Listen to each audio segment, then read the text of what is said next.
এখন যে স্টেজে আমি আছি, এই স্টেজে এসে আমি মানে নিজের সাথে অনেক ফাইট করে আমার মনটাকে স্টেবল করেছি।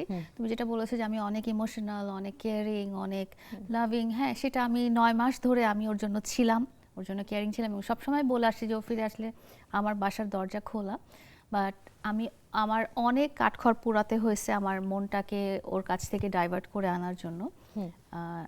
অ্যান্ড আমি এটাই ডিসাইড করেছি যে ডেফিনেটলি ও যদি আসে আমার লাইফে ওর জায়গা নেই।